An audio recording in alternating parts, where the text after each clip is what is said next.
Hello, Grace, and welcome back to our cover-to-cover reading plan. Today we are in April 7th reading, and we're looking at Ruth chapter 1, and we're going through until about halfway through chapter 4. Not sure why we're not reading the whole thing, but that's what we're doing today. Well, after reading the book of Judges, Ruth is a breath of fresh air. We've just read about how wicked and depraved Israel has become. If they are worse than the Canaanites, they probably are worse than even Sodom and Gomorrah. And yet God is still working. We see in Ruth that not everyone is as wicked as a lot of people have become. There are still a few people who are treating Yahweh as their king, that are following the law. We finished the book of Judges with that line, "There was no king. Everyone did what was right in their own eyes." And we begin with this story of Naomi's family. Her husband dies, her kids marry Moabite women, and then they die, and so she is a widow, and nothing's keeping her in Moab anymore. And she realizes that her daughter-in-laws, if they come back to Israel, it's going to be much worse for them. So she realizes it's going to be a rough go for them. So she tries to get them to go back home. Well, we see in Ruth someone who is more loyal to Naomi than any son could be. In fact, that is mentioned here that Ruth is better than 7 sons because of how wonderful she is to Naomi. So they get there and they're trying to figure out, how do we survive? So Naomi says, Ruth, go glean. And she's kind of taking it upon herself to go, and hopefully she's not going to get abused. Because as we've seen, Israel is wicked at this point. They are worse than Sodom and Gomorrah. So what is going to happen to Ruth? That is the question. That is what we should be thinking when we read what Ruth is doing. But God has blessed her so that she is in Boaz's land.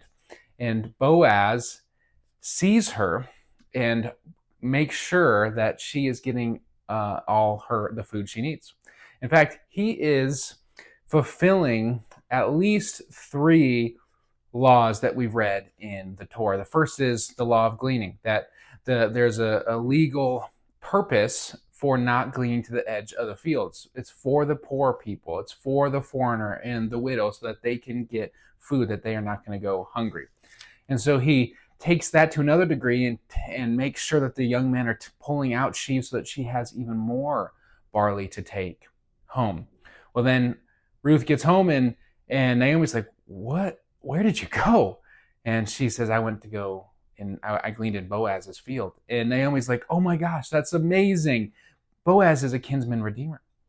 And so she continues to go in there, and then Naomi says, "Why don't we have this do this little trick we're going to do? You put on better clothes, and then you go while they're threshing, you go and uncover his feet." That is a sign. That is, basically a sign of saying, go and maybe attempt to sleep with him to make sure that he marries you.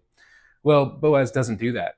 He makes sure that she's cared for and he's honorable. This man is the opposite of all the judges, all the wickedness that has happened in Israel. And he fulfills 2 more laws here.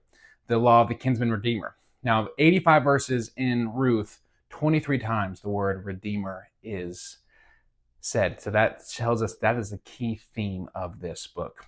Naomi and Ruth do not have a family. They are alone, and there's no heir. There's nothing to protect them when they get too old. And so there's this law of the kinsman redeemer that we read in Deuteronomy and in Leviticus. And that is, if a family gets poor, they sell their land. There's a relative is supposed to buy that land back for them to redeem them, so that they are no longer in this great debt, but they are now made new. And this is what Boaz does. He sees that this family is, poor, and they need to be redeemed. And so he says, "You know what, Ruth, there is actually a redeemer that's closer, and I'll go talk to him, but I will do it as soon as I can so that you can be redeemed." So he goes and talks to this closer redeemer, and then says, "Oh, by the way, you have to marry Ruth." And what that is that's another law, the levirate marriage, which means that if there's a man who has passed away and he leaves a wife, the woman's offspring would be given to the man so that his family lineage would be maintained. And so these are three laws that Boaz is fulfilling when he redeems Naomi and Ruth. So this man shows us that there is someone that is righteous, someone who is treating Yahweh as his king, and someone who gives Ruth and Naomi a family that redeems them. And what's amazing is out of their lineage, we'll read this tomorrow, there is the king. We read in the end of Judges, there's no king, everyone knows it's right in their eye. But actually, through Ruth and Boaz, God is making a way for the king that they are asking for, that they're needing, that they're wanting, someone to bring them back, to unite them around Yahweh and being obedient to his law, that is David. So we see in Ruth that there is this amazing purpose for Boaz, for their own suffering. They are restored even more with their son Obed. So that is the book of Ruth, and that is something we get to focus on, is there are people who follow God. Even when the world seems like it's lost, there are still people who are wanting to be obedient to King Jesus.